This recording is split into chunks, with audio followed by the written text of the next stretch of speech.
오늘은 창세기 강의 95번째 시간으로 45장 9절로 28절 말씀을 통해 온 애굽 땅에 좋은 것이 너희 것입니다 라는 제목으로 말씀을 전하며 먼저 주시는 은혜를 함께 받고자 합니다.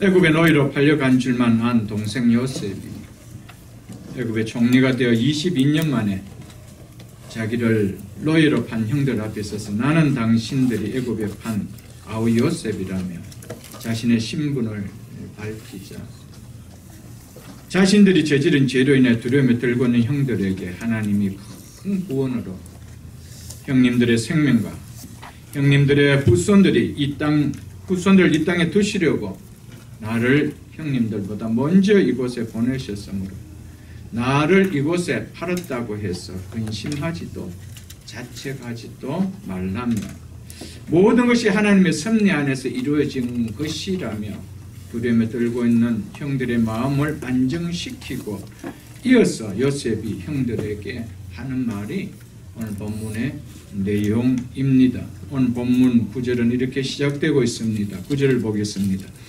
당신들은 속히 아버지께로 올라가서 아뢰기를 아버지 아들 요셉의 말에 하나님이 나를 애굽 전국에 주로 세우셨으니 지체 말고 내게로 내려오사.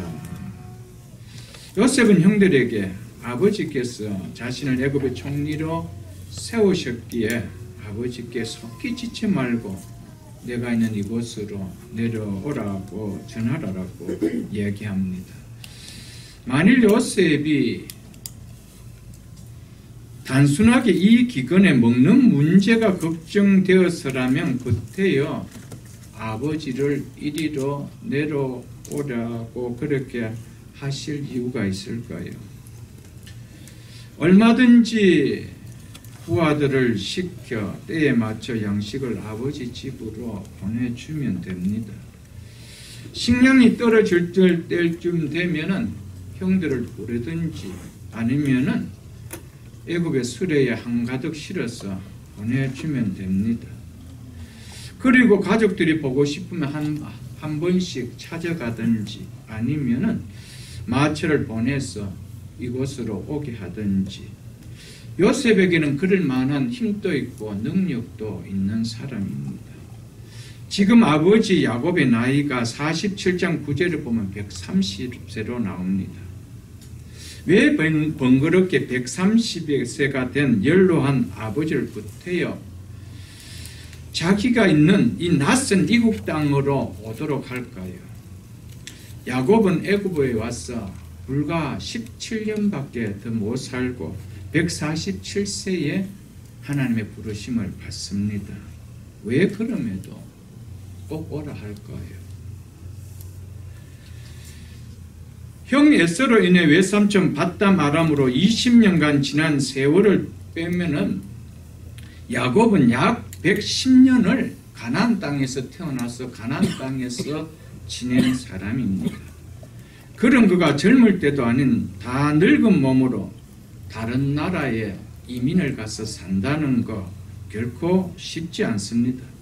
지금처럼 교통수단과 통신수단이 편리하고 이민을 간다 하더라도 안전이 보장되는 그런 시대라면 모르겠지만 그런 시대라도 지금 이민 간다는 거 결코 쉽지 않을 텐데 그런데 왜 요셉은 아버지를 애굽으로 꼭 오셔야 된다라고 할까요?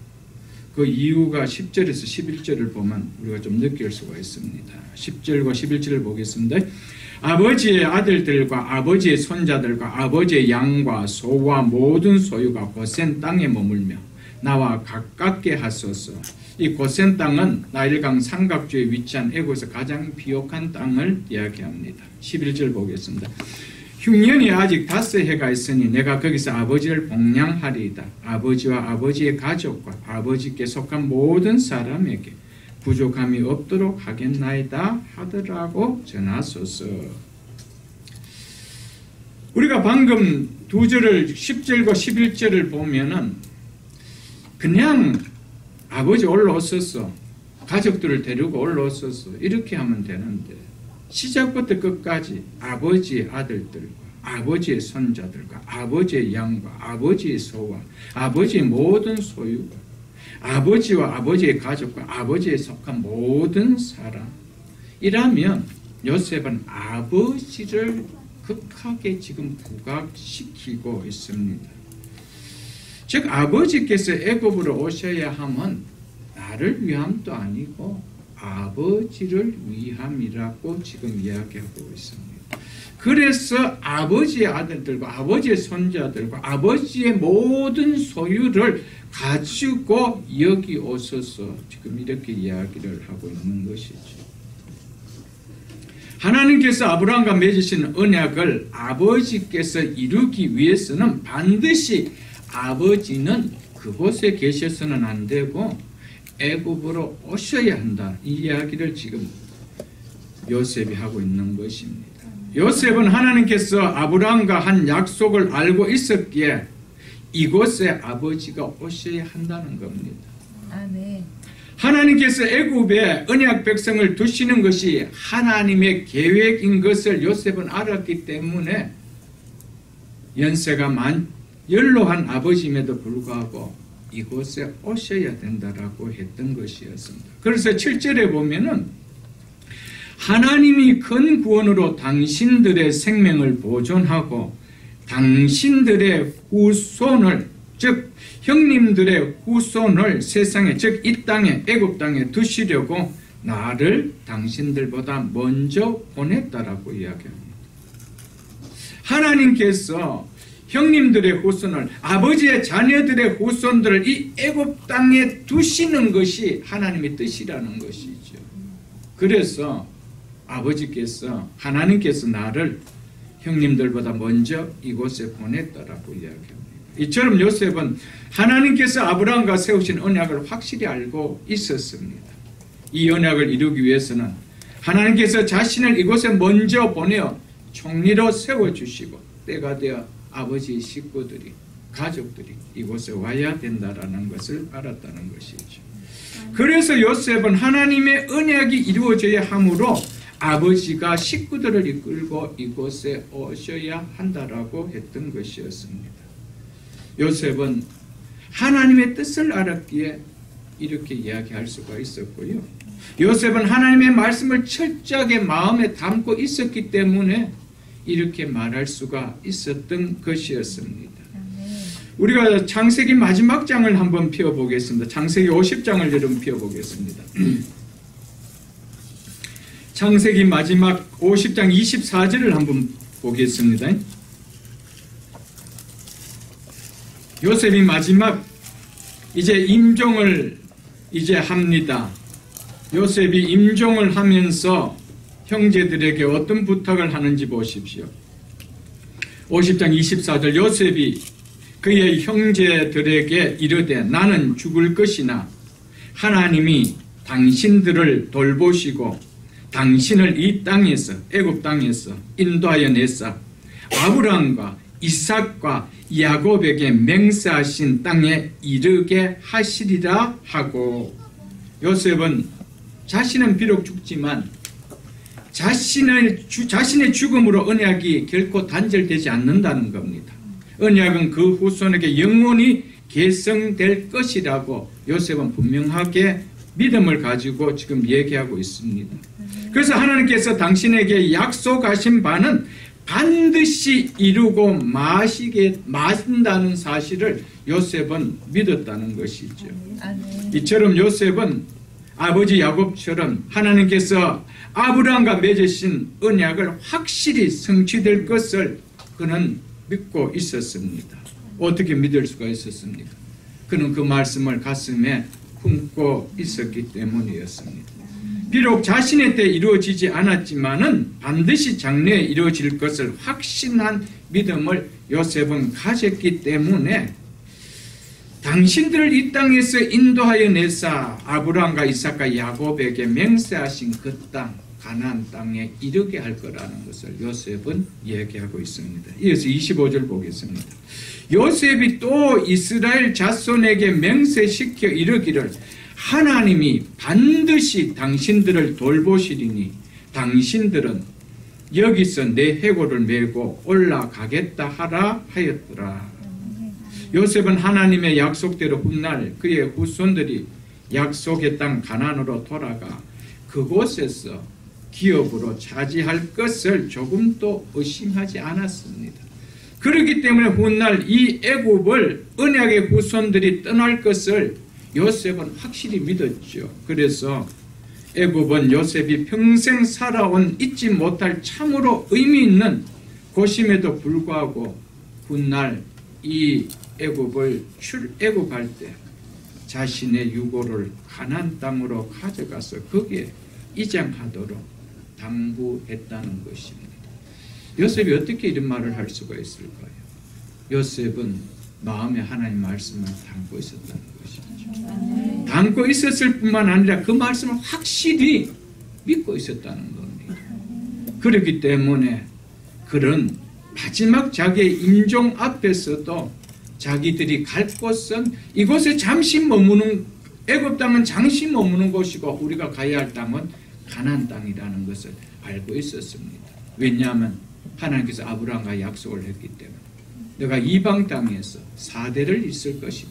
400년을 그곳에 지내다가 다시 가나안 땅으로 돌아오겠다라는 이 말씀을 하신 이 말씀 이 요셉은 가슴에 품고 있었기 때문에 아버지여 속히 이곳으로 와야 된다라고 말씀을 했던 것이죠. 여러분들, 요셉은 한마디로 말하면 하나님의 언약, 하나님의 말씀을 가슴에 품고 그 하나님의 말씀과 하나님의 뜻을 먼저 구하는 사람이었습니다. 여러분, 하나님의 뜻을 깨닫고 하나님의 뜻을 먼저 구하는 삶은요 확연하게 다릅니다. 그래서 우리 주님께서 그런즉 너희는 먼저 그의 나라와 그의 의를 구하라. 그리하면 이 모든 것을 너희에게 더 하시리라. 믿습니까 여러분들? 요셉은 그의 삶 속에 자기를 위한 인생을 살지 않았습니다. 그는 가족을 위한 인생도 아니었습니다. 하나님의 뜻을 구하는 삶이었습니다. 그렇기 때문에 힘들었지만은 이곳에 오셔야 된다라고 이야기했습니다. 얼마든지 자기의 능력을 가지고 때에 맞추어 한 수레씩 끌고 가나안으로, 그래 멀지 않는 가나안까지 보내줄 수가 있습니다. 고생시키지 않고. 그러나 오셔야 된다. 왜냐하면 당신들의 후손들을, 아버지의 후손들을, 이곳의 언약의 백성들을 하나님께서 세우기 위함을 요셉은 알고 있었기 때문이었습니다. 12절로 13절 보겠습니다. 당신들의 눈과 내 아우 베냐민의 눈이 보는 바 당신들에게 이 말을 하는 것은 내 입이다. 당신들은 내가 애굽에서 누리는 영화와 당신들이 본 모든 것을 다 내 아버지께 아뢰고 속히 모시고 내려오소서 하며,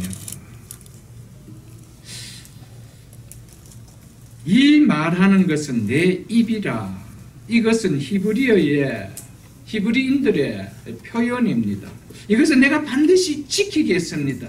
이 말은 절대적으로 거짓말이 아닙니다. 라고 하는 히브리어의 표현입니다. 우리로 말하면 뭐랄까요? 내가 거짓말하면 너무 당신 자식이 되겠다. 이런 식으로 하는 말이 있지 않습니까? 꼭 그 이야기입니다. 이것은 내 입이라. 내 모든 것을 걸고 내가 분명하게 지키는 말이라는 그 뜻으로 하는 겁니다. 형들과 아우 베냐민이 보는 바와 같이 지금 이 말을 하는 자 나 요셉이 아닙니까? 나 요셉이 누굽니까? 애굽의 총리가 아니냐 이거죠. 애굽의 총리를 권리고를 가지고 하는 말이라는 것입니다. 그렇기 때문에 틀림없이 지킴으로 내 말을 믿고 올라가서 아버지를 모시고 내려오라는 겁니다. 그리고 형들과 아우 베냐민이 애굽에 와서 내가 누리고 있는 모든 영화와 이곳에서 목격한 모든 사실을 있는 그대로 다 아버지께 이야기하고 아버지를 모셔오라라고 이야기하고 있습니다. 당신들이 본 모든 것을 다 아버지께 아뢰고. 요셉은 형들과 베냐민에게 내가 여기서 누리는 총리에서 누리는 그 영화 본 그대로 목격한 그대로 다 전하라고 이야기합니다. 여러분, 증인은 보고 듣지 않고는 증인이 될 수가 없죠. 힘이 없는 거예요, 여러분. 증인의 힘이 어디서 나옵니까? 목격했기 때문에, 눈으로 귀로 목격했기 때문이라는 것입니다. 여러분, 확신 없는 지식, 지성, 이것은요 힘이 하나도 없습니다. 그냥 이야기 좀 해보면요 그만 우깁니다. 힘이 없는 거예요. 그게 우겨내거든요. 여러분, 확신이 없는 지성은요, 지식은 힘이 하나도 없는 거예요. 여러분, 진화론에 힘이 있을까요? 그건 확신 있는 지성이 아닙니다. 그냥 론입니다. 론. 그럴 것이라는 론이죠, 여러분. 론은 힘이 없는 거예요. 여러분, 한번 생각해 보십시오, 여러분들. 무신론 힘이 있습니까? 그냥 그럴 것이라는 생각입니다. 확신이 없는 거예요. 힘이 없습니다. 여러분, 인생은 죽으면 nothing. 여러분, 그 확신이 없는 거예요. nothing인지 아닌지 어떻게 합니까? 그 힘이 없는 거예요, 여러분. 그런 분들하고 이야기해 보면 힘이 없습니다. 그냥 막 우깁니다. 열을 내면서. 그러나 진리를 본 자는 힘이 있는 거예요. 이건 확실히 다릅니다, 여러분. 저는 진리를 깨닫지 못하고 진리를 보지 못했다라면 저는 이 길을 들어오지 않았습니다. 제가 좋아하는 거 하고 평생 살 수 있었을 텐데. 여러분, 확신 없는 지식을 갖지 마십시오. 성경 말씀 확신 없는 지식으로 갖지 마십시오. 넌 크리스찬과 만나면 백전백패로 집니다. 예수 믿으면서도 맨날 믿는 이야기 못합니다. 자기도 확신이 없기 때문에 천국 있는지 없는지 잘 몰라. 아직 안 죽어봐서 몰라. 이런 소리 하죠, 여러분. 죽어봐야 구원이 있는지 없는지 이렇게 이야기합니다. 장로들도 그렇게 이야기하는 것을 제가 봤습니다. 확신이 하나도 없어요. 확신 없는 성경 지식, 뭘 담으려고 해요, 여러분. 그래서 요셉은 본 것을 들은 것을, 믿음은 바라는 것들에 뭐라 했습니까? 실상. 믿습니까, 여러분? 그래서 요한일서 1장 1절과 3절에 보면은요, 제자들이 예수님에 대해서 이렇게 전하고 있습니다. 태초부터 있는 생명의 말씀, 생명의 말씀에 관하여, 즉 예수 그리스도에 관하여 우리가 들은 바요, 눈으로 본 바요, 자세히 보고 우리 손으로 만진 바라. 이 세상, 이 생명, 즉 예수 그리스도가 이 세상에 나타나신 바 된지라. 그래서 이 영원한 생명을 우리가 보았고 증언하여 너희에게 전하노니라고 했습니다. 우리가 그 예수를 보았고 보한 그 예수를 우리가 증언하노니 그랬습니다. 그 증언이 힘이 있었기 때문에 여기까지 온 거예요. 그 증언이 확실히 있기 때문에 그들은 생명을 던질 수가 있었고 순교할 수 있었던 것이었습니다. 확신 없던 지식을 가지고 그렇게 할 수 있나요? 없었던 것이었어요. 믿습니까, 여러분? 똑같습니다. 그러면서 하는 일이가, 이 생명은 우리와 함께 계시다가 우리에게 나타나신 바 되신지라. 우리가 보고 들은 바를 너에게 전하면. 이렇게. 여러분, 증인의 요소가 뭡니까? 증인의 요소는 많이 배운 자가 아닙니다. 똑똑한 자가 증인이 아닙니다. 증인은 본 자요 들은 자예요. 여러분, 누가 세상을 감동시키고 변화시킬 수가 있나요? 말씀에 대한 확신이 있는 자. 지식을 담은 자가 아닙니다. 신학자라도 지식을 담아 아무런 힘이 없습니다. 여러분, 아무리 공부해도 그 공부에 대한 확신이 없으면 현장 속에 오면 힘이 없는 거예요. 힘이 없는 것입니다. 좀 무지해도 제자들은 확신이 있었습니다. 그래서 세상을 변동시킬 수가 있었죠. 변화시킬 수가 있었어요. 여러분, 오늘 교회가 왜 힘이 없습니까? 머리에 든 지식은 많은데 확신 없는 지식을 가지고 정말 천국이 있다는 확신이 있다면 우리가 이렇게 살아갈 수 있을까요, 여러분? 정말 하나님이 전능하신 하나님이라고 내가 믿는다라면은 먹고 사는 문제 앞에 신앙을 버리는 삶을 살 수가 있을까요? 그건 정말 지식입니다. 확신 없는 지식이죠. 정말 하나님이 전능하심을 믿는다라면은 내 속에 확신이 일어나는 거예요. 그렇지. 여러분, 확신이 없으면 무엇이 오느냐? 두려움이 옵니다. 왜 우리가 신앙생활할 때 신앙생활을 잘 하지 못할까요? 그 말씀대로 순종하면은 불이익이 오고 손해를 당한다는 두려움 때문입니다. 두렵기 때문에 발을 못 디디는 거예요. 두렵기 때문에 실천을 못하고 순종을 못하는 거예요. 그 두려움 때문에. 여러분, 하나님 말씀이 진실이라고 믿는다면 확신을 가져야 되죠. 그런데 확신이 없으니까 두렵는 거예요. 이렇게 하다가 우리 아이들 이렇게 공부시키다가 대학에는 제대로 보내고 이렇게 비즈니스 하다가 정말 제대로 뭐 회의나 하고 살 수 있을까? 이런 두려움이 있다고 하죠. 그러니까 뭡니까? 말씀은 이렇지만 그냥 이렇게 가는 거예요. 그런 말씀은 뭡니까? 확신 없는 지식이다 이 말이에요. 그런 자가 교회 안에 수없이 많아도 세상은 끄떡도 안 합니다. 무슨 변화가 일어나겠어요? 오늘 너무 죽은 지식만 머리에 담고 있는 신앙. 여러분, 좀 하나님의 영안의 눈을 열어 하나님을 볼 수 있기를 축복합니다. 아멘. 영적인 눈을 열려 진리를 볼 수 있기를 바랍니다. 아멘. 그럴 때 확신이 생기는 거예요. 세상이 감당치 못하는 확신이 생기죠. 믿습니까, 여러분? 아멘.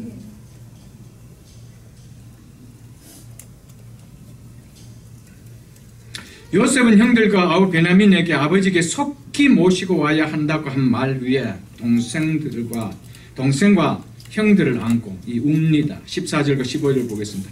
자기 아우 베냐민의 목을 안고 우니 베냐민도 요셉의 목을 안고 우니라. 요셉이 또 형들과 입맞추니 안고 우니 형들이 그제서야 요셉과 말하니라. 요셉은 먼저 아주 어린 유년 때 헤어진 동생 베냐민의 목을 안고 웁니다. 그리고 나서 형들과도 안고 웁니다. 지금까지 위험을 보인 대제국 총리의 모습이 아닌 참으로 인간적인 모습을 요셉이 보이고 있습니다. 진정한 화해는 껴안고 우는 울음에서 터져나옵니다.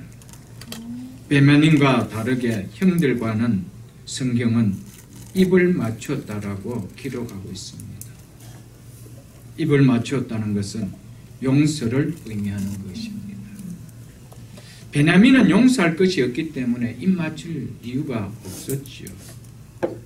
그러나 요셉에게 있어서 형들은 달랐습니다.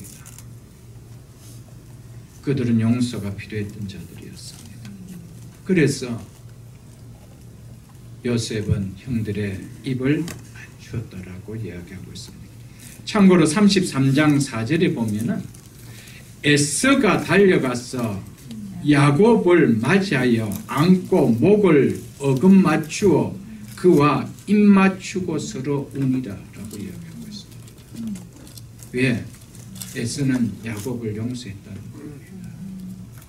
그래서 누가복음 15장 20절에도 보면은 방자의 비유가 나오지요. 집을 나갔던 둘째 아들이 돌아왔을 때 아버지가 그를 보고 측은히 여겨 달려가 목을 안고 입을 맞추니라고 설명하고 있습니다. 용서했다는 것이죠.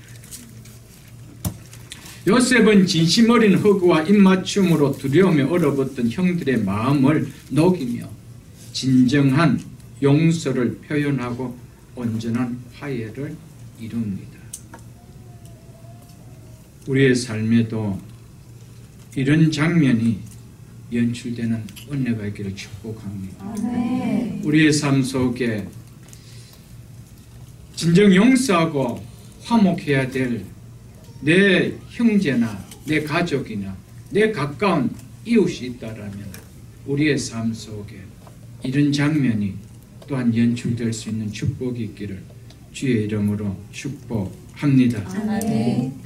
형들이 그제서야 요셉과 말하니라 라고 이야기하고 있습니다. 비로소 요셉과 형들이 이제 형제의 모습을 보이고 있다 이 말이죠. 37장 4절에 보면은 이렇게 성경 기록하고 있습니다. 37장 4절에 보면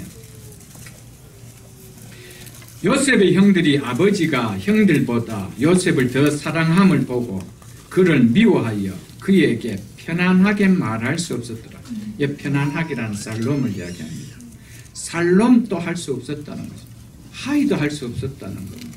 모닝도 할 수 없었다 이 말입니다. 그 정도로 형제지만은 아무 대화가 없었다 이 이야기를 하고 있습니다. 요셉이 철들면서 형들과 막혔던 관계가 이제 풀어졌다는 것이죠. 여러분, 진짜 풀어졌다는 것은 대화가 소통된다 이 말입니다.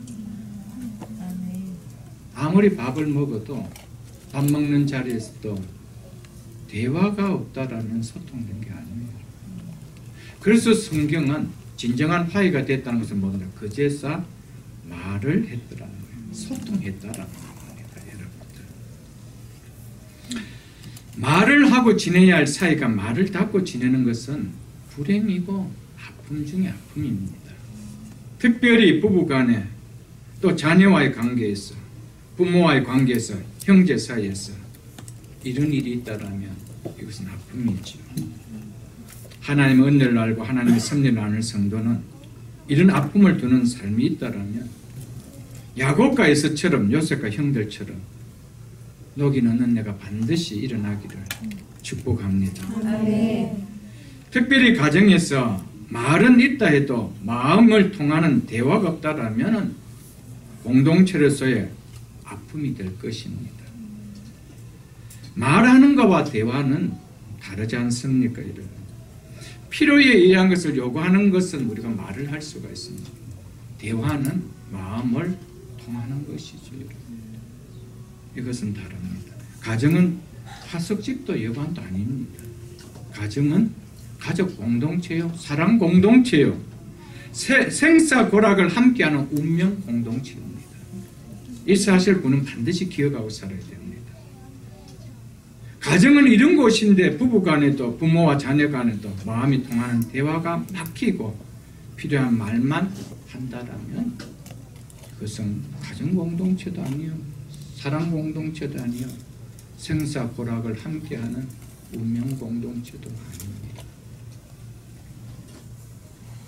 그렇기 때문에 성경은 요셉이 한 가정 공동체로 회복했다는 마지막 증거를 뭘 갖다 댑니까?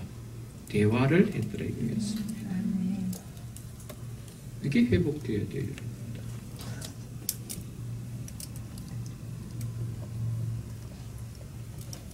여러분,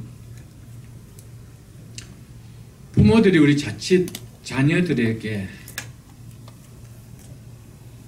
자녀는 대화라고 생각하지 않는데 우리는 대화하고 있다라고 생각할 때가 참 있을 줄 압니다. 여러분, 사랑과 집착의 개념을 좀 구분해야 우리는 대화가 됩니다. 우리는 집착하고 있는 일을 가지고 대화한다라고 생각하면 안 됩니다. 여러분, 집착은요, 항상 내가 우선입니다. 상대가 우선이 아닙니다. 나는 너를 위해서가 그러는데 그건 너를 위해서가 아니고 나를 위해서입니다. 여러분, 사랑은 나를 위해서가 아니고 상대를 위해서입니다. 상대를 위할 때 대화가 되지. 나를 위할 때는 절대가 대화가 안 됩니다. 그러니까 나는 대화하는데 대화를 받는 상대는 절대로 대화로 생각하지 않아요. 부모는 나에게 말만 했다는 것이죠. 여러분, 우리가 집착하고 있는 것을 사랑이라는 이름으로 애워싸서는 안 됩니다. 오늘 시대의 부모들이 너무 많은 집착성을 가지고 그것을 자녀를 사랑하는 것으로 착각하고 도리어 가정에서 가장 아름다운 성장을 이뤄야 될 때 가정 속에서 가장 많은 아픔을 겪는 것을 자녀들에게서 보지 않습니다. 저는 18년간 교사 생활을 해봤기 때문에 아이들과 상담을 많이 했어요. 가정에서 아픔을 겪는 것을 너무 많이 봤습니다. 가정에서 가장 사랑을 받아야 되고 가정에서 가장 온전한 인격으로 커야 되는데 거기서 다 망쳐 나오는 거예요. 왜? 부모들의 집착 때문에. 근데 그것을 부모들은 사랑이라는 이름으로 들고 들어옵니다. 그래서 대화가 없는 거예요. 필요한 것만 이야기하는 거예요. 사랑하는 성도 여러분, 교회도 마찬가지입니다. 여러분. 그래서 성경은 교회를 하나님의 집으로 표현하고 성도를 권속으로, 가족으로 이렇게 표현하고 있습니다. 교회를 다니는데 지체들과 필요에 의한 의사소통 정도로만 하고 마음의 아픔과 삶의 이야기를 함께 나누고 위에 기도해주는 마음을 나눔이 없다라면 그것은 집은 있는데 마음을 터놓는 가정이 없는 것처럼 교회를 다니는데 교회 공동체의 삶을 누리지 못하는 안타까운 생각과 똑같습니다. 보란듯이 번듯한 집은 있는데 그 속에 들어가면 가정이 없는 거예요. 여러분, 교회도 똑같습니다. 화려한 프로그램도 있고 화려한 모습을 갖추고 있는데 들어오면 따뜻함이 없어요. 누군가 나누고 싶은 대화할 대상자가 없는 거예요. 그건 교회가 아니에요. 그래서 교회를 향해서 하나님의 집이라, 그리고 우리를 향해서 권속이라, 가족이라 이렇게 성경은 이야기하고 있다라는 사실을 여러분 기억하십시오.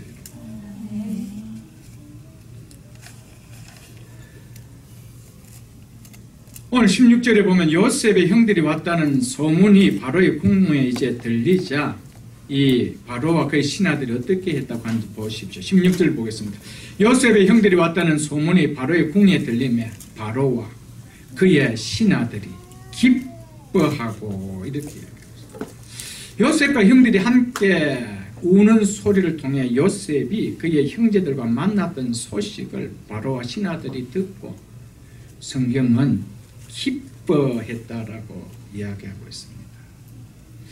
이들이 기뻐했다는 것은 이들이 요셉을 진심으로 좋아했다 이 말입니다. 좋아했기 때문에 좋아하는 그 사람의 좋음을 우리도 함께 좋아했다 이렇게 이야기하고 있다라는 것이죠. 요셉이 어떤 사람입니까? 애굽 궁뿐만 아니라 애굽 땅에서 자기를 아는 사람이 한 사람도 없는 고아와 같은 자입니다. 그리고 무엇보다 애굽 사람들이 함께 식탁의 자리에도 함께 하지 않는 애굽 사람들이 싫어하는 히브리인입니다. 그럼에도 애굽에 정치를 공부하며 정치 수업을 받고 점진적으로 지위를 가진 자가 아닙니다. 하루아침에 노예 신분에서 죄수의 신분에서 애굽의 총리가 된 사람이죠. 그러니 요셉이 총리가 된 것을 바로의 신하들의 눈에 좋게 보일 리가 있겠습니까? 절대 좋게 보일 리가 없죠. 미운 틀처럼 여겨졌을 것입니다. 이런 애굽의 신하들까지 요셉이 형들을 만났다는 일에 성경은 함께 기뻐했다라는, 이것이 아주 중요한 이야기입니다. 여러분. 이것은 요셉이 한마디로 어떤 인품의 사람으로 왕궁에서 생활했는지를 보여주고 있는 것입니다. 모든 사람들로부터 크게 인정을 받는 인격이 훌륭한 덕망 있는 모습으로 일해 왔음을 보여줍니다. 요셉은 하나님과 동행하는 삶이 무엇인지를 사람들 앞에서도 보이며 살았기 때문에 불가능해 보이는 곳이지만 가능하게 했다라는 사실이죠, 여러분들. 정말 성도가 하나님과 동행하는 삶을 사람들 앞에서 보인다라면 세상 사람들도 성도를 싫어할까요? 절대로 싫어하지 않습니다. 세상 사람들 눈에는 벌써 교회 다니는 성도라고 할 때 그들의 선입감에는 벌써 우리와는 다르다라는 이미 차별된 시각을 가지고 우리를 보는데 자기보다 더 못한 생활을 하니까 여기 나오는 것이죠. 그래서 성도는 믿음 생활 이전에 상식 생활을 해야 된다라고 제가 강조를 하죠. 상식 생활을 하면은 욕은 안 얻어먹습니다. 왜 욕을 얻어먹습니까? 상식도 안 되기 때문에 욕을 얻어먹는 거예요. 여러분, 그렇지 않은 정말 우리가 하나님과 동행하는 삶을 사람들 앞에 보이는 삶을 산다라면 요셉처럼 다 좋아합니다. 싫어할 사람 없습니다. 여러분, 오늘 믿지 않는 사람들이 믿는 사람들을 싫어한다라면 거기에는 나의 책임도 있다고 생각하십시오. 내가 싫어하게 보인 모습 중에 한 장본인은 아닌가 좀 생각해 볼 수 있어야 되는데요.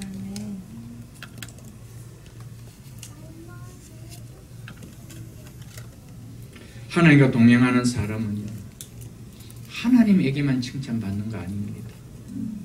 오늘 본문에 보니 사람에게도 칭찬을 받더라. 이 사실을 좀 기억하며 좀 살아야 됩니다. 믿는다고 하는 크리스찬들이 세상과 이웃들에게 칭찬받지 못하고 도리어 욕을 얻어먹는 이유가 뭘까요? 삶 속에 지식으로는 하나님은 살아계신다라는 지식은 다 갖고 있습니다. 근데 내 삶에 그 살아계신 하나님이 의식되어지지 않고 인식되어지지 않는 죽은 신앙 때문이죠. 그러니까 머리로는 하나님은 살아계시하고 고백은 다 하는데 전능하사 천지를 만드신 하나님을 내가 믿사오면 다 고백을 하는데 그 하나님이 일상의 삶 속에서 내 삶에서 의식이 안 되지는 거예요. 인식이 안 되지는 거예요. 그러니까 거룩해야 될 자리에 거룩하지 못하고 세상 사람과 여전히 똑같은 죄를 똑같이 짓는 거예요. 의식이 없는 거예요. 그래서 그런 거예요, 여러분. 하나님과 동행한다는 것이 뭡니까? 내 삶 속에 하나님을 인식하고 의식하며 살아간다, 이 삶입니다. 그것이 하나님과 동행하죠, 여러분. 한 번 더 성경을 보겠습니다. 골로새서 3장을 여러분 펴보십시오. 신약성경 327쪽입니다.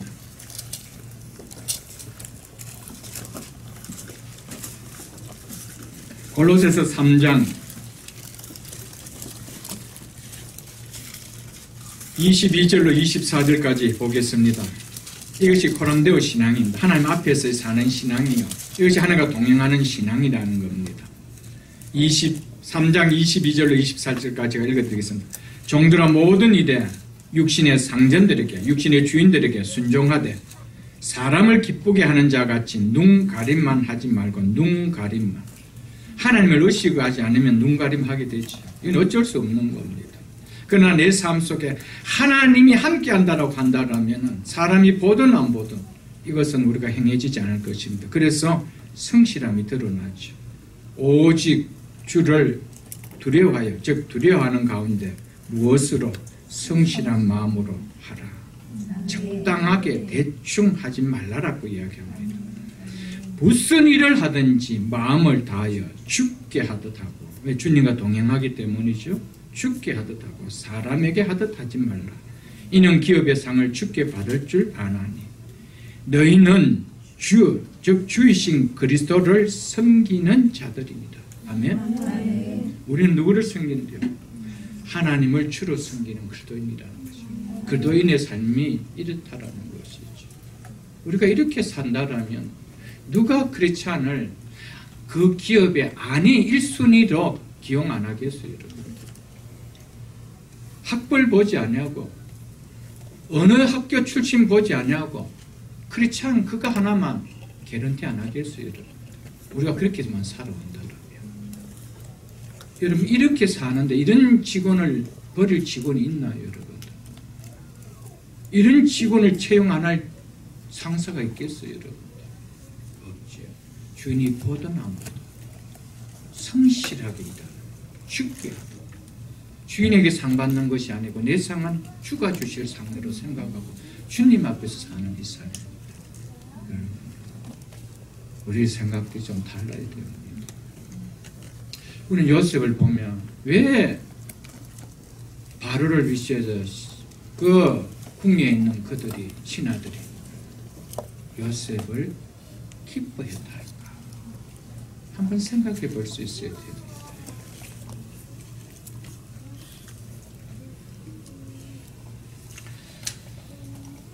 하나님 믿는 사람은 우리의 삶을 통하여 성도인 것을, 즉 성도라는 뜻이 뭡니까? 구별된 무리라는 것. 우리는 구별되었다. 우리는 세상 사람과 구별된 자 같은 그들과는 뭔가 다르다는 모습을 보여줄 수 있어야 된다는 것이죠. 그래서 예수님께서 마태복음 5장 13절과 14절에 보면 예수님께서는 믿는 우리를 향해서 이렇게 이야기했습니다. 너희는 세상의 소금이요 너희는 세상의 빛이라고 하셔서 너희는 세상의 소금이 되어야 한다, 빛이 되어야 한다라고 말씀하지 않았습니다. 우리의 존재를 이야기하고 너희는 세상의 빛이요 세상의 소금이다, 이렇게 존재를 이야기해 주고 있습니다. 무슨 이야기입니까? 빛과 소금의 역할을 감당하는 존재라는 것이죠. 빛과 소금의 특징은요, 자신을 녹이고 자신을 태울 때 그 역할을 할 수 있는 존재라는 것이죠. 성도는 자신을 희생하지 아니하고는 절대로 세상의 빛도 세상의 소금도 될 수가 없습니다. 이 사실 꼭 기억해야 됩니다. 여러분, 소금과 빛의 공통점이 있습니다. 그것이 뭡니까? 자기를 녹이는 거예요. 자기를 죽이는 거예요. 희생입니다. 그래서 성도의 존재를 이야기합니다. 크리스찬의 존재를 이야기합니다. 크리스찬의 존재는 희생이라는 것이죠. 여러분, 희생하는데 싫어하는 사람 누가 있나요? 누굴 제일 싫어합니까? 자기를 제일 살리는 사람이죠. 그거 제일 싫어하지 않습니까? 어디 가도 제일 싫어하는 사람. 특히 군에 가본 그러잖아요. 그거 제일 싫어합니다. 네 몸 살리는 거. 그럼 가본 사람은 알잖아요. 어디 가나 똑같습니다. 희생해야 되지. 내가 어디를 갔어라도 희생해야 되지. 그래서 마태복음 5장 16절에 이와 같이 너희 빛이 사람에게 비추게 해요. 너희의 삶을 사람들에게 희생하는 삶을 살아. 그들로 너희의 착한 행실을 보고 너희의 선한 행실을 보고 하늘에 계신 너희 아버지께 영광을 돌리게 하라라고 이야기하고 있습니다. 여러분, 이것이 성도의 삶입니다. 이것이 믿는 성도의 삶의 원리, 교회 중심의 삶입니다. 교회 중심의 삶이라는 것은 여차 이야기를 드렸지만 교회 한 주간 내내 사는 것이 교회 중심이 아니고 내 삶이 이렇게 함으로 말미암아 교회의 주인 되시는 주님의 욕이 덜어 달까, 그게 교회 중심의 삶이라는 것이죠. 내가 이렇게 함으로 말미암아 주님의 몸인 교회가 욕을 얻어먹으면 어떡하지? 여러분, 오늘 목사도 장로도 중직자들도 내가 이익이 되면은 교회가 욕이 들어가도 아무 상관없습니다. 내가 좋은 대로 하지. 그건 절대로 교회 중심의 삶이 아니에요. 우리가 정말 교회에 주의 몸의 지체가 된 교회 중심의 삶이라면 교회의 주인 되신 주님이 욕을 얻어먹는다라면 내가 욕을 얻어먹느냐 하는 있으라도 그렇게 할 수 없는 것이죠. 거기에 전도가 있는 거고요. 거기에 하나님께서 영광을 받는 일이 일어난다는 사실을 좀 기억할 수 있기를 축복합니다. 그냥 신앙이라는 것은 단순하게 교회 왔다 갔다 하는 것이 아니에요. 신앙은 인격이 바뀌는 거예요. 삶이 바뀌는 거예요. 생활이 바뀌는 거예요. 가치관이 바뀌는 거예요. 바뀌지 않은데 어떻게 여러분들 그게 신앙이 되어질 수가 있겠어요? 17절로 18절을 보겠습니다. 바로는 요셉에게 이르되 내 형들에게 명령하기를 너희는 이렇게 하여 너희 양식을 싣고 가서 가나안 땅에 이르거든 너희 아버지와 너희 가족을 이끌고 내게로 오라. 내가 너희에게 애굽의 좋은 땅을 주리니 너희가 나라에 기름진 것을 먹으리라. 바로는 기뻐할 뿐 아니라 기뻐하기에 그에 상응하는 표현까지 했다라고 성경 이야기하고 있습니다. 기근에 시달리는 요셉 가족이 애굽에서 정착하도록 필요한 모든 것을 이 바로는 제공해 주었습니다. 바로에게 있어서 요셉은 흉년으로 멸망할 애굽을 죽음에서 생명으로 구원해 준 구원자죠. 그래서 애굽의 바로는 요셉의 형제들과 그의 아버지에게 모든 것을 해주라고 명을 했던 것이었습니다. 우리는 바로에게서 구원을 받은 것에 대한 감사의 표현이 어떠함을 좀 배울 수 있어야 됩니다. 좀 읽을 수 있어야 됩니다. 세상적으로도 내가 이런 어려움에서 건져줬다라고 했을 때 내가 어떤 영향이 되어 표현할 수 있었다라면 이만큼 표현했다는 것이죠. 만일에 이 바로가 요셉을 더 높여줄 수 있는 자리가 있었다라면 더 높여주었을 것입니다. 그러나 지위적으로 높여줄 곳이 없는 거예요. 그렇기 때문에 줄 수 있는 고센 땅 한 부분을 줘라. 이 정도로 이야기했습니다. 바로는 정말 멸망에서 죽음에서 살아나는 생명을 얻는다는 것이 구원을 얻는다는 것이 얼마나 큰 축복인 것을 바로는 깨달았습니다. 여러분 세상 사람도 어려움에서 건짐을 받으면 바로처럼 최상의 감사를 표현한다. 하물며 하나님의 진노의 심판에서 죽음의 심판에서 건짐받아 여러분과 저가 구원을 받았더라면 그래서 하나님 백성이 되었다라면 어찌 구원에 대한 감사가 입술의 감사로 끝날 수가 있겠습니까? 세상에서도 생명의 건짐이 이렇게 귀하다라면 영원한 지옥 형벌에 갈 우리 인생을 예수 그리스도의 은혜로 우리를 값없이 구원해 준 그 은혜를 생각한다라면 그분에게 우리의 감사의 표현이 어찌 인색할 수 있겠어요? 인색하다는 것은 뭡니까? 결국 구원이 무엇인지를 모르겠다는 거예요. 그게 그렇게 감사를 안 여기진다는 것입니다. 그거 아니고는 여러분들 이렇게 할 수가 있겠어요? 여러분들.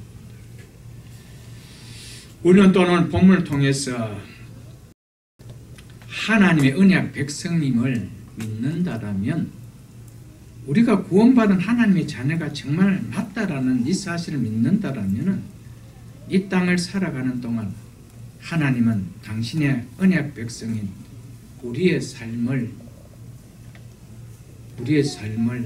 헐벗기고 굶기고 그리 하실까?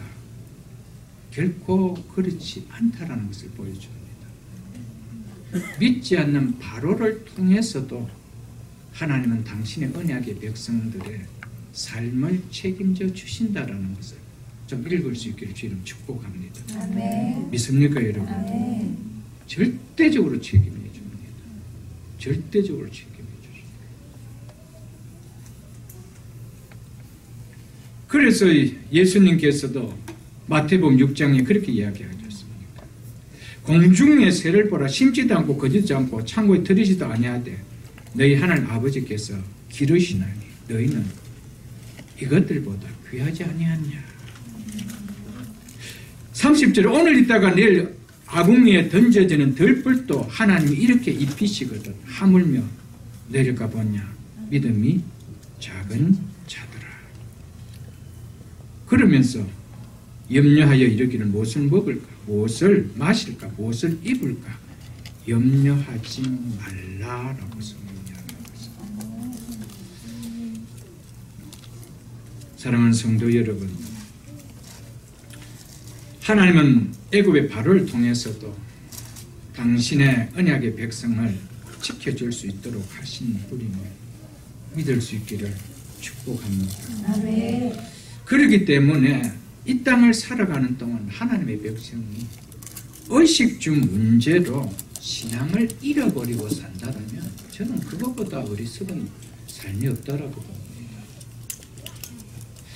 여러분, 말씀은 이렇게 기록하고 있는데 이 말씀은 우리가 암송도 하고 고백도 하는데 이것이 확신이 안 들어오는 거예요. 그러니 어떡합니까? 이래 살다간 죽지, 굶지. 그러니까 삶의 현장으로 신앙도 던져버리고 하는 거예요.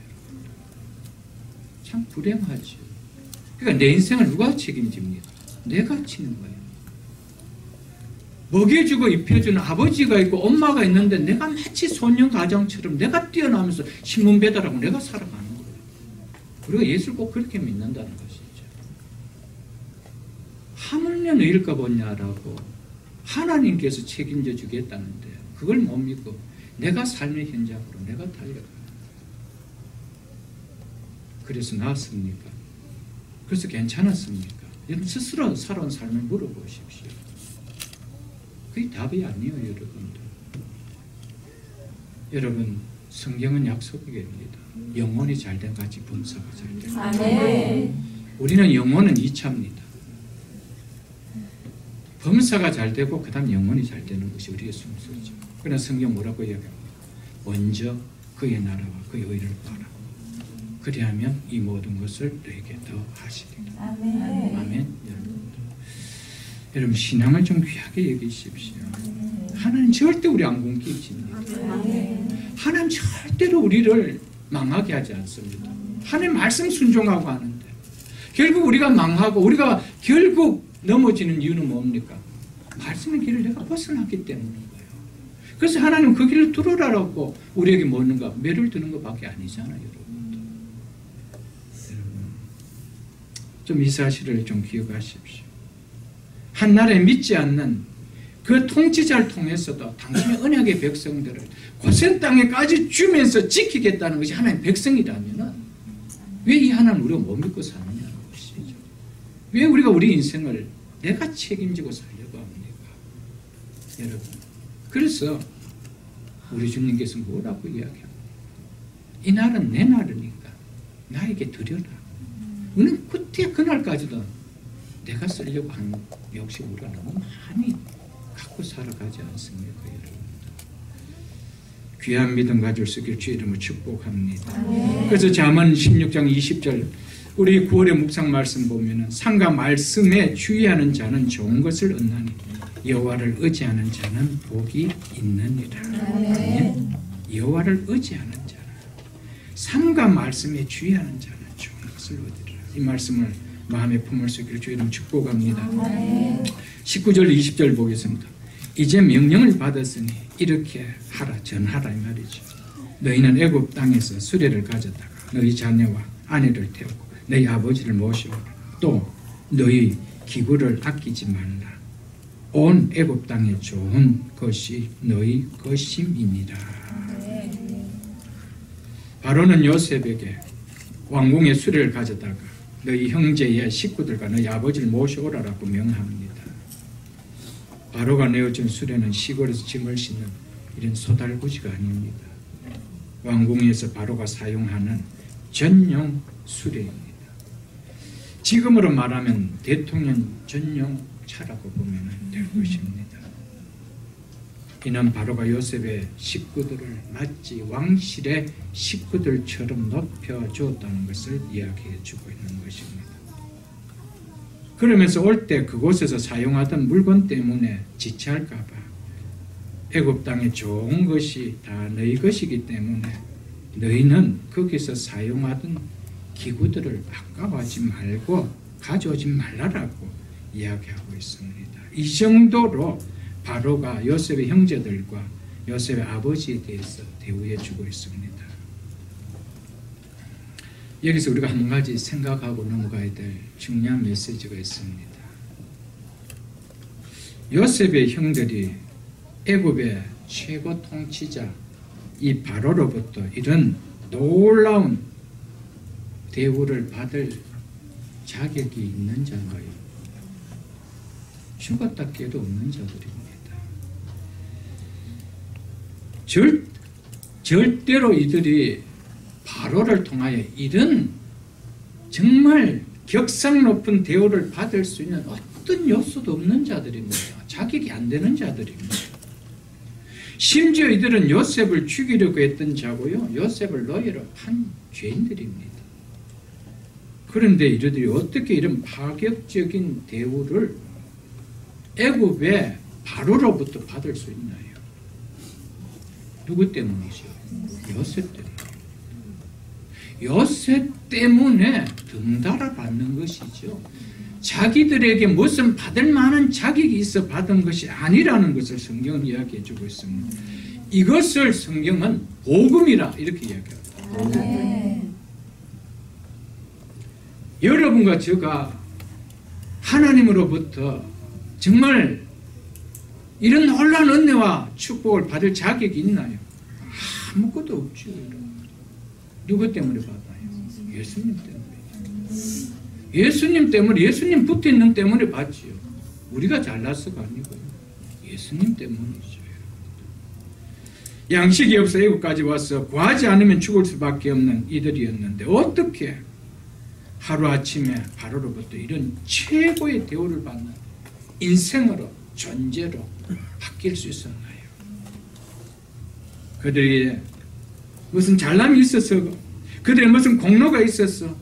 아니죠. 절대적인 요셉 때문이었습니다. 마찬가지입니다.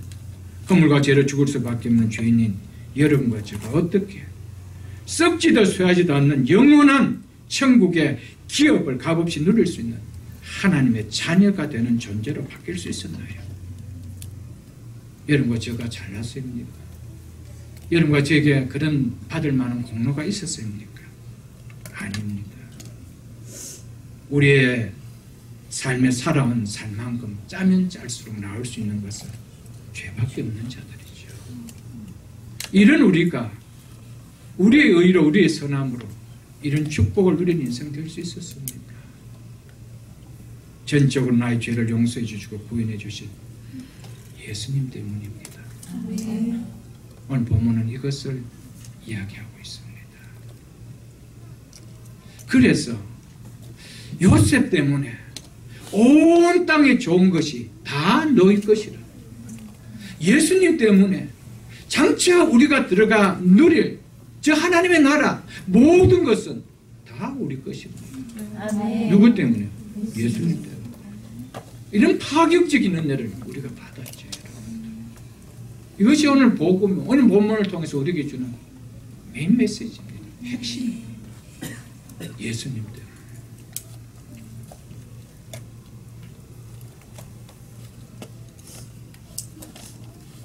전적으로 나를 위하여 독생자 예수님을 십자가에 내주신 하나님의 은혜 때문이죠. 로마서 3장을 한번 펴보겠습니다. 요즘 우리가 큐티하고 있는 로마서 3장을 한번 펴보겠습니다. 243쪽입니다. 로마서 3장 23절, 24절 제가 읽어드리겠습니다. 성경은 우리의 존재를 이야기해주고 있습니다. 23절 보겠습니다. 모든 사람이 죄를 범하였으며 한 사람도 예외 없습니다. 우리 인생은 다 죄인이라고 고백하고 있습니다. 그래서 하나님의 영광에 이르지 못했다는 거예요. 하나님의 영광, 영원한 생명이 있는 그 나라에 들어갈 자가 한 명도 없다는 겁니다. 누가 있나요? 다 죄인인데. 그런 우리를 향해서 어떻게 한대요? 그래도 예수 안에 있는 속량으로 말미암아, 즉 예수 그리스도 안에서 얻은 구원으로 말미암아 하나님의 은혜로, 무엇으로요? 하나님의 은혜, 값없이 어렵다함을 얻는 자가 되었습니다. 요셉 때문에 값없이 애굽의 모든 것을 누릴 수 있는 형들이 되었죠. 요셉 때문에. 여러분 우리도 똑같습니다. 예수 그리스도의 십자가에 피 흘려주시는 속량의 구원의 은혜가 없었다라면, 이런 독생자를 십자가 내어주시는 하나님의 사랑이 없었다라면 어떻게 죄를 범했던 우리가 하나님의 영광에 이르는 이런 축복을 누릴 수가 있나요? 없었던 겁니다. 하나님 나라에 있는 좋은 모든 것, 모든 복들은 우리가 값없이 누릴 수 있는 자가 되었지. 누구 때문에요? 요셉 때문에, 예수 그리스도 때문에. 한 사람 요셉이 죄가 없음에도 불구하고 고난을 당하는 시간을 보내고 마침내 애굽의 총리라는 영광의 자리에 서게 됨으로써 온 가족들 죽을 수밖에 없는 기근에서 구원을 받으며 애굽 땅의 좋은 것을 풍성하게 누리는 존재로 변했던 것처럼, 우리는 죄 없으신 예수님께서 십자가의 죽음의 고난을 당하시고 부활하사 영광을 받으신 예수님의 공로로 죄와 죽음에서 구원을 받아 하나님 나라의 모든 좋은 것을 풍성하게 누리는 하나님의 상속자가 되었다는 사실입니다. 믿으십니까? 네. 로마서 8장을 여러분 펴보십시오. 로마서 8장 250장입니다. 로마서 8장 17절 읽어드리겠습니다. 자녀이면 또한 상속자 곧 하나님의 상속자여, 하나님의 상속자여, 그리스도와 함께한 상속자니, 그리스도에게 주어진 그 상속, 그 영원한 천국의 그 영광을 그분과 함께 누리는 자가 되었다라는 이 말입니다. 누가? 여러분과 제가. 그래서 우리가 그와 함께 그 영광을 받기 위하여 이 땅에 사는 동안에 주를 믿는 믿음 때문에 받는 고난도 함께 받아야 된다는 것이 성경 이야기입니다. 여러분, 우리가 어떤 자가 되었습니까? 그리스도와 함께 상속을 받는 자가 되었습니다. 어떻게 요셉의 형들이 어떻게 애굽 땅, 고센 땅에 애굽 땅의 좋은 것을 다 누리는 자가 될 수가 있었는 것입니까? 요셉과 함께이기 때문에. 요셉 때문이죠, 여러분. 기록 350쪽 디도서 3장 17절 제가 읽어드리겠습니다. 우리로 그의 즉 하나님의 은혜를 힘입어 어렵다 하심을 얻어. 우리가 무엇 때문에 하나님 앞에 어렵다 하심을 은혜를 얻었대요? 하나님의 은혜 때문에. 디도서 3장 17절입니다. 우리가 하나님의 은혜를 힘입어 죄인인 우리가 어렵다 하심을 얻었다라고 합니다. 그래서 영생의 소망을 따라 무엇이 되게 하라심이라? 상속자. 상속자. 무슨 상속입니까? 하나님께서 그 독생자 예수 그리스도에게 물려주는 그 상속을 함께 누리는 상속자가 되었다는 것이죠. 우리가 이걸 받을 수 있는 자격이 있나요? 여러분, 없는 자입니다. 우리에게는 이런 상속을 받은 이런 혁격한 대우를 받는 존재가 될 수 있는 자가 아닙니다. 그런데 어느 날 하루아침에 이런 자로 바뀌었죠. 누구 때문에요? 예수 그리스도 때문에. 그런데 어떻게 이 예수 그리스도를 아니 감사할 수 있고, 아니 영광을 돌릴 수 있고, 아니 찬양을 할 수가 있겠습니까, 여러분? 그러면서 너희의 기구를 아끼지 말라. 온 땅에 좋은 것이 너희 것입니다. 이것 때문에 붙들면 붙들수록 애굽 땅에 좋은 것을 누리는 시간은 점점 어떻게 됩니까? 지연되어지죠. 더 많이 끌고 오면 끌고 올수록 오래 걸리죠. 이를 한번 생각해 보십시오. 달동에 사는 그 짐들을 정말 고급 아파트, 새로 지어진 아파트에 그거 가지고 들어가면 격이 맞겠어요, 여러분? 그래도 격이 맞다고 생각하는 사람은 그때 들고 가겠죠, 여러분. 우리가 꼭 그렇게 살아가는 거예요. 여러분, 왜 하나님께서 약속하신 축복의 은혜들을 우리가 맛보며 살아가지 못할까요? 예수 믿기 전에 붙들고 있던 그 가치관들, 그 사고들, 그 생각들, 그것을 예수 믿고 나서도 버리지 못하고 여전히 붙들고 있기 때문입니다.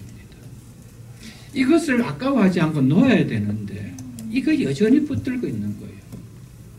그러니까 그것을 가지고 말씀 앞에 비춰봤을 때 말씀이 틀렸다 그러면 그것도 따라가는 거예요. 그건 내 삶에서 한 번도 누린 게 없죠. 여러분, 신앙이라는 것이 뭡니까? 신앙이라는 것은 말씀 위에 지난날에 내가 가졌던 사고와 가치관들을 말씀을 하나하나 부수어 나가는 겁니다. 그리고 성경의 가치관과 성경의 사고들을 가지고 하나하나 새로 세워가는 겁니다. 그게 신앙이죠, 여러분.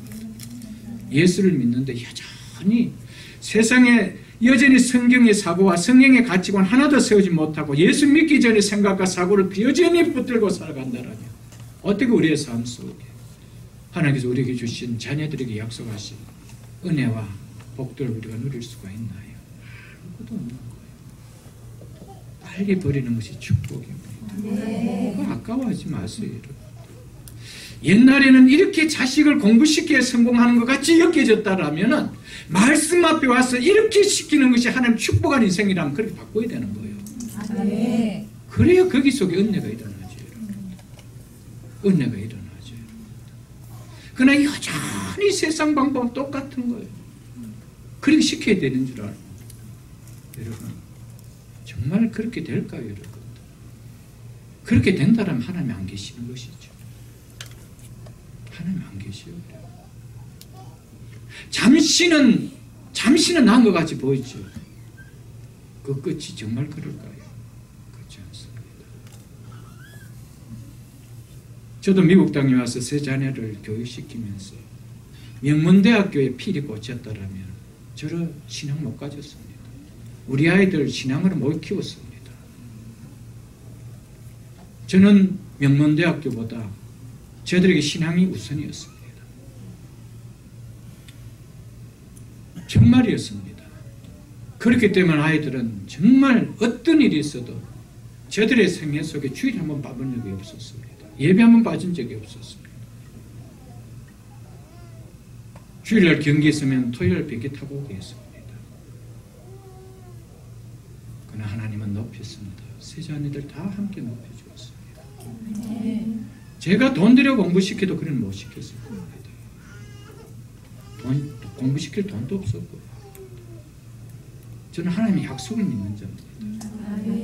신앙을 귀하게 여길 때 하나님은 나를 존중히 여긴 자를 내가 존중히 여기다. 이게 하나님의 약속이거든요. 저는 하나님 약속을 붙든 자입니다. 그렇기 때문에 목사가 되었고요. 그렇기 때문에 이 말씀을 선포할 수가 있는 거예요. 내가 믿지 못하는 말씀을 어떻게 선포할 수가 있고, 내가 지키지 못하는 말씀을 어떻게 여러분 지키라고 선포할 수 있겠고, 내가 맛보지 않는 말씀을 여러분 맛보라고 전할 수 있겠어요, 여러분들. 하나님 살아계십니다. 나를 존중인 자를 내가 존중히 여기라. 나를 멸시하는 자를 내가 경멸히 여기라. 이게 하나님의 약속이지. 그래서 하나님은 나를 높였던 다윗과 나를 경멸히 여겼던 사울을 극명하게 성경을 통하여 보여주고 있는 사건 아니었습니까, 여러분? 21절로 23절을 보겠습니다. 이스라엘의 아들들이 그대로 할세 요셉이 바로의 명령대로 그들에게 수레를 주고 길 양식을 주며 또 그들에게 다 각기 옷 한 벌씩을 주되 베냐민에게는 은 300과 옷 5벌을 주고 그가 또 이와 같이 그 아버지에게 보내어 수나기 10필에 애굽 아름다운 물품을 실리고 암나기 10필에 아버지에게 길에서 드릴 곡식과 떡과 양식을 실리고. 요셉은 옷 때문에 자신을 미워했던 형들에게 비교되지 않은 고급 옷으로 사랑의 마음을 전해버립니다. 즉 선으로 악을 갚는 모습을 보여주지요. 이는 궁극적으로 선으로 악을 갚으신 하나님의 은혜를 드러내신 예수 그리스도의 모습을 보여준다 말할 수 있습니다. 죄인인 우리에게 자신의 생명을 내어주신 선으로 악을 갚으신 하나님의 은혜가 없다라면, 그 하나님의 은혜가 없었더라면 여러분과 제가 요셉의 형들이 요셉과 함께 할 수 없었던 것처럼 우리가 과연 주님과 함께하는 임마누엘의 복을 누릴 수 있는 자가 될 수 있었겠습니까?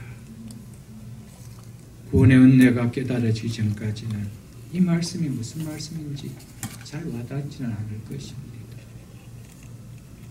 구원의 은혜가 크게 와야 우리 예수님께서 행하신 말씀 한마디 한마디가 얼마나 귀하게 느껴지는가를 깨닫게 되지. 그리고 요셉은 형들에게 각기 옷 한 벌을 주었는데 특별히 베냐민에게는 은 300과 옷 5벌을 주었다라고 이야기하고 있습니다. 요셉은 은 20에 노예로 팔린 사람입니다. 은 300, 그거의 15배 되는 돈입니다. 그러니까 그 큰 돈과 옷 5벌을 주었대요. 요셉은 지난날 자신의 잘못을 회개한 형들 다 사랑했습니다. 그러나 베냐민은 특별히 더 사랑했기에 사랑하는 마음을 감출 수 없어 이렇게 더 큰 사랑을 형들이 보는 앞에 표현했습니다. 하나님은 하나님의 자녀인 우리 모두를 다 사랑합니다. 이거 분명한 사실입니다. 그러나 어떤 사람에게는요, 더 크고 더 많은 은혜를 부어주실 때가 있음을 우리가 알 것입니다. 우리는 이 땅에서 하나님 믿고 하나님을 섬기는 믿음의 삶을 살아가면서 하나님께서 나를 더 사랑해 주고 싶은, 더 많은 은혜를 주고 싶은 그런 하나님의 자녀가 되고 싶은 마음이 내 속에 사모되어지고 있는지, 이게 중요하다는 것이죠. 이런 마음이 있어야 하나님 앞에 더 사랑받고 싶은 삶을 내가 살아지는 것이죠. 뭐 하나님 앞에 더 사랑받는다고 뭐 다른 게 있나? 이렇게 생각하면은 안 사라지죠. 똑같이 사랑하지만 요셉은 특별히 베냐민에게는 특별한 사랑을 표현했다라고 성경은 이야기하고 있음을 좀 깊이 좀 볼 수 있기를 축복합니다. 세상적으로는 누구에게도 지는 것을 싫어하지 않습니까? 2등하는 것을 못 견디며, 그런데 왜 하나님의 복을 받는 믿음에서는 꼴찌에도 관심을 두지 않는 삶을 보이는지 참 이해가 되지 않죠. 세상적으로 복을 받고 싶고 하고 세상적으로 잘 되고 싶어 할 때는 누구에게도 안 뒤지고 싶고 그렇게 열심을 내는데, 근데 하나님이 주시는 복에 대해서, 은혜에 대해서는 별 관심이 없는, 꼴찌에도 전혀 무관한, 전혀 아무렇지도 않은 것처럼 살아가는 우리의 모습은 아닌지 한번 돌아보십시오. 우리 주님으로부터 더 많은 사랑을 받고 싶어하는, 더 큰 은혜를 받고 싶어하는 거룩한 욕심이 우리 속에 일어날 수 있기를 주 이름으로 축복합니다. 우리 주님께서 여러분과 저를 보실 때 어떻게 보실까요? 베냐민처럼 더 사랑해 주고 싶은, 더 많은 은혜를 주고 싶은 자로 보실까요? 어떻게 보실지요? 한번 이 시간 내 자신의 사랑, 내 자신의 또 마음을 한번 돌아볼 수 있는 시간 될 수 있기를 축복합니다. 이어서 이렇게 이야기하고 있습니다. 24절에 이에 형들을 돌려보내며 그들에게 이르되 당신들은 길에서 다투지 말라 하였더라.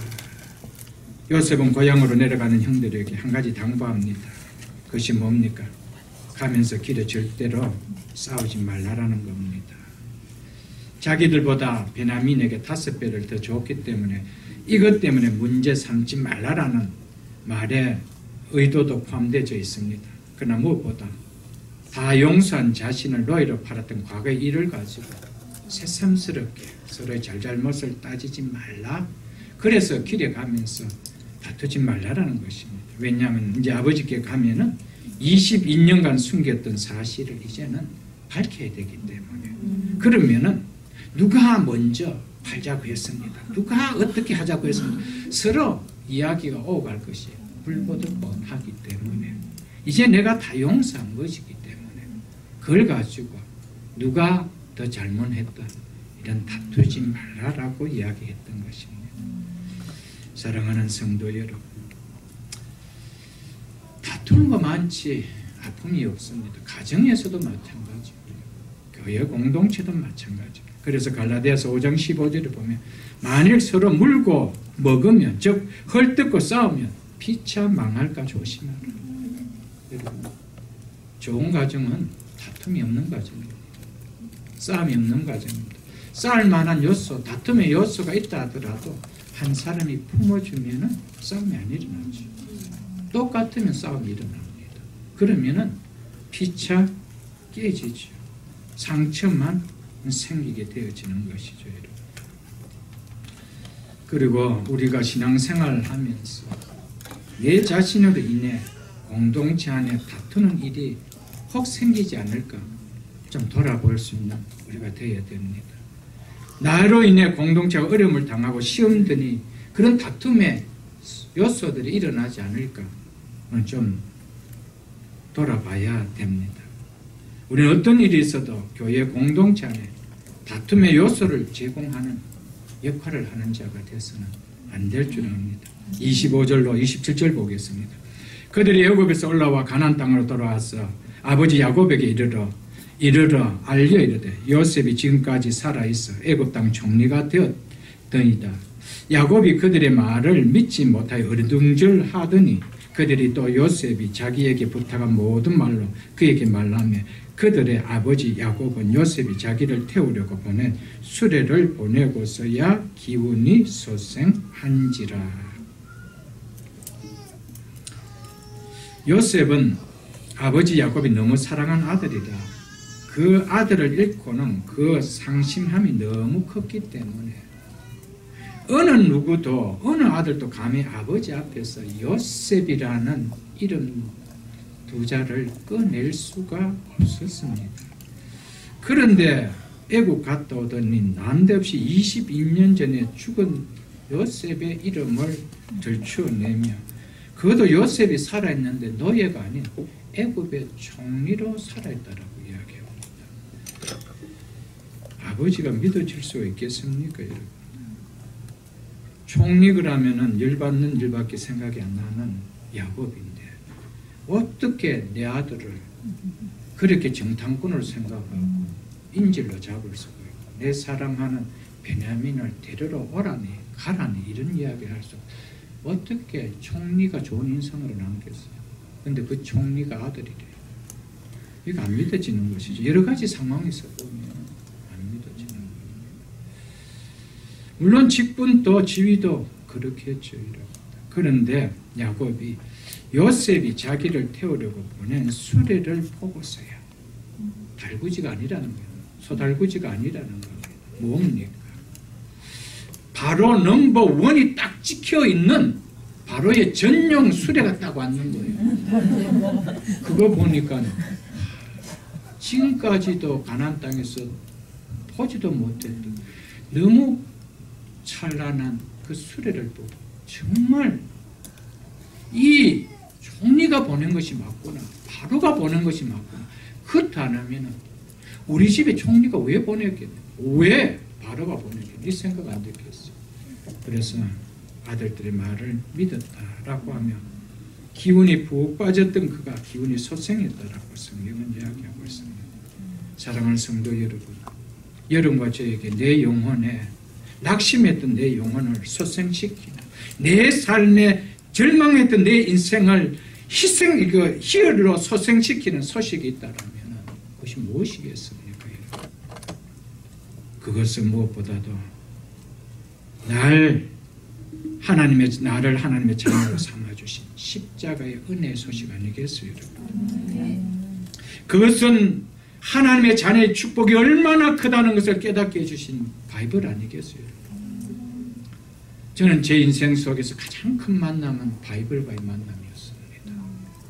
저는 바이블을 만났기 때문에 예수님을 만날 수가 있었고요. 바이블을 만났기 때문에 내 인생에 정말 바뀔 수 없는 인생의 바뀜이 왔던 것이죠. 성경을 보고 하나님이 살아계신다고 안이 믿어진다라면 저는 안이 믿어지는 그 자체가 기적이라고 생각합니다. 저 같은 사람도 성경 보고 하나님 말씀이 하나님이 살아계심이 믿어졌다면 여러분 성경을 제대로 안 보니까 안 믿어지죠. 정말 성경을 보면 안이 믿어질 수가 없게 되죠. 그 수레를 보고 아니 요셉이 안 믿어질 수가 없다 이 말이에요. 여러분. 성경을 보면 하나님이 안 살아계시면 믿어질 수가 없다라는 것이죠. 하나님 지금도 살아계셔서 역사 아니하실 수 없다는 것이 아니 믿어질 수가 없다라는 것입니다. 이런 은혜가 여러분과 저의 삶 속에 있기를 주의 이름으로 축복합니다. 28절 보고 말씀을 맺겠습니다. 이스라엘이 이르되 조카도다 내 아들 요셉이 지금까지 살아 있으니 내가 죽기 전에 가서 그를 보리라 하리라. 이스라엘이 이르되 조카도다 더 바랄 것이 없도다 이렇게 이야기하고 있습니다. 더 바랄 것이 없다. 여러분과 저의 인생 속에 저는 그렇게 기도하고 있습니다. 하나님, 종의 인생에 후반기에 가면 갈수록 하나님의 은혜와 하나님의 복을 더 많이 이야기할 수 있는 인생 되게 해달라고 합니다. 시작은 창대한데 끝은 너무너무 미약한 인생. 아픔이죠. 시작은 미약한데 나중은 창대한 인생. 그건 다릅니다, 여러분. 요셉의 인생은 마지막은 족하다로 끝냈습니다. 더 바랄 것이 없다. 여러분과 제 마지막 인생의 고백이 이런 고백 될 수 있기를 주 이름 축복합니다. 더 바랄 것이 없다. 여러분, 이보다 큰 복이 있나? 이런 인생 되죠. 여러분, 하나님은 하나님을 믿는 백성들이 주는 복이 이 복입니다. 하나님을 믿는 자들에게 주신 마지막의 복은요, 이 고백입니다. 족하도다. 더 바랄 것이 없도다. 여러분, 성경을 잘 보십시오. 요한복음 요한계시록 2장에 보면 세상 사람들은 처음에는 좋은 포도주를 내주고 마지막에는 안 좋은 것을 내주는 건데 하나님 어떤 것을 준대요? 어떤 것을? 마지막이 더 좋은 것을 주도록 그랬어요. 이것이 하나님 나라입니다. 믿습니까, 여러분? 여러분, 기도하십시오. 하나님, 내 인생의 마지막이 인생이 가면 갈수록 하나님 은혜를 더 많이 세울 수 있고 하나님 복을 더 많이 세울 수 있는 족하다라고 고백할 수 있는 삶이 되다고 여러분 기도하십시오. 그런데 그 기도를 하면서 삶은 하나님과 동행하지 않는다라면 아니 되겠죠, 여러분.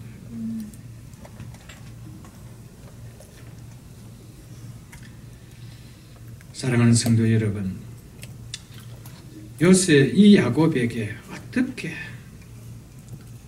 자신이 족하다라는 이 고백이 나오는 삶으로 마무리 지을 수가 있었나요? 그것은 자신이 가장 사랑하고 아꼈던 놓을 수 없던 베냐민을 내가 잃으면 잃으리로다. 잃게 한다면 내가 잃겠다라고 했던 내려놓음 때문에 주어진 복이었습니다. 여러분, 우리의 인생 속에 하나님께 주신 족함의 은혜는 내려놓을 때 채워주는 겁니다. 오늘 성경은 이것을 우리에게 주시는 것이에요. 우리가 세상 욕심 다 붙들고 신앙을 잃으면서 세상 욕심 다 붙들고 살아가는 네 인생의 마지막이 족하다라고 해줄 은혜가 있을까요? 아닙니다. 내 인생이 왜 이렇게 살아왔는가 깨닫게 하는 허트렛 인생밖에 없는 거예요. 그것이 솔로몬을 통해서 보여주잖아요. 헛되고 헛되면 헛되고 헛되니 모든 것이 다 헛되다. 내가 바람 잡는 인생같이 살아왔다고 보여주겠습니다. 그렇게 사는 인생 정말 허무하지 않을까요? 야곱처럼 내 인생이 족하도다. 이렇게 사는 인생 될 수 있기를 주의 이름으로 축복합니다. 여러분, 어떻게 하면 이렇게 살 수 있는가? 요셉은, 야곱은 잃으면 잃는다라는 그 두려움을 이겨냈기 때문입니다. 여러분, 우리가 왜 순종하지 못하고 하나님 주신 약속의 은혜와 복을 누리지 못합니까? 두려움 때문입니다. 이렇게 하면 내가 어려운 문제가 오지 않을까? 불이익을 당하지 않을까? 손해를 당하지 않을까? 이 두려움 때문에 순종을 못하는 거예요. 여러분, 그래서 하나님의 축복이 크다 이 말입니다. 두려움을 이기기 때문에 하나님의 축복이 크다 말입니다. 하나님의 은혜가 크다 말입니다. 다 누구나 할 수 있는 것이 아니기 때문에. 사랑하는 성도 여러분, 말씀을 맺겠습니다. 온 애굽 땅에 좋은 것이 다 너희 것임이라는 말씀을 전해드렸습니다. 사랑하는 성도 여러분, 이 은혜를 깨닫는 자는 마지막 고백은요, 믿음으로 받아들이고 정말 내 인생은 족하다라고 고백할 것입니다. 그런 고백이 되기 위해서는 내게 이런 은혜를 주신 예수 그리스도와 끝까지 동행하시고 주님의 말씀 속에 끝까지 순종하는 삶을 사십시오. 그때 우리 속에 주어지시는 이 모든 것이 좋은 것이 다 우리에게 주시는 복이 때를 따라 주실 뿐 아니라 우리의 마지막 인생의 후반에 주시는 은혜가 오늘 한결같이 족하다, 이 고백이 되는 인생 될 줄 믿습니다. 이런 고백을 하면 이런 은혜를 다 받아 누리는 우리 모두가 다 될 수 있기를 주 이름으로 축복합니다. 주신 말씀 생각하면서 이 시간